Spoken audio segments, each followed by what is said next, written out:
In 2007, Nokia controlled over 50% of the global phone market. 6 years later, they sold their phone business for scraps. This isn't a tech story. This is a story of failure in leadership, ego, and speed. Nokia didn't die because they lacked money. They didn't die because they lacked talent. They died because they refused to move fast when the rules of the game changed.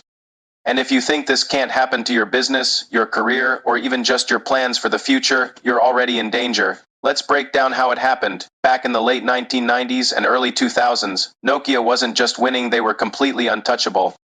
Their phones were sold in over 100 countries. They had industry-leading battery life, unbreakable hardware, and insane brand trust. The Nokia 3310 became a legend. It was durable, simple, and incredibly reliable. People didn't ask, "What phone should I buy?" They asked, "Which Nokia should I buy?"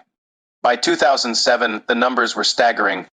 Nokia shipped hundreds of millions of phones every single year, generating billions in profit. They had built and controlled supply chains that their competitors couldn't even dream of touching. They weren't just a phone company.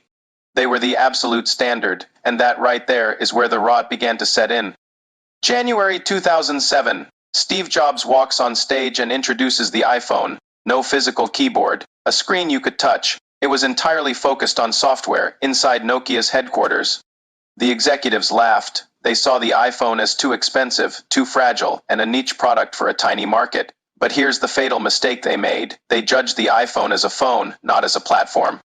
Nokia was busy optimizing its hardware, making it tougher and more efficient. Apple, on the other hand, was optimizing for an ecosystem of apps and services, and in the long run, ecosystems always win. While Apple was building a new world, Nokia's internal culture was a complete mess. They had multiple operating systems competing against each other. Different teams were fighting for resources instead of collaborating. Management was driven by fear, and important decisions got stuck in endless meetings. The engineers on the ground knew they were falling behind. They saw the writing on the wall, but the leadership didn't want to hear bad news, so innovation slowed to a crawl. Execution fractured, and speed, the most critical element, died. Meanwhile, Apple was building iOS into a powerhouse. Google launched Android, an open platform that manufacturers could adopt for free. Developers, seeing where the momentum was, flocked to these new systems. And what was Nokia doing? They were arguing. They were debating which of their own clunky operating systems to push, completely missing the bigger picture. By 2011, the panic finally set in. Nokia made a desperate move. They bet everything on a partnership with Microsoft, choosing Windows Phone as their one and only platform. It was one partner, one last shot to save the company.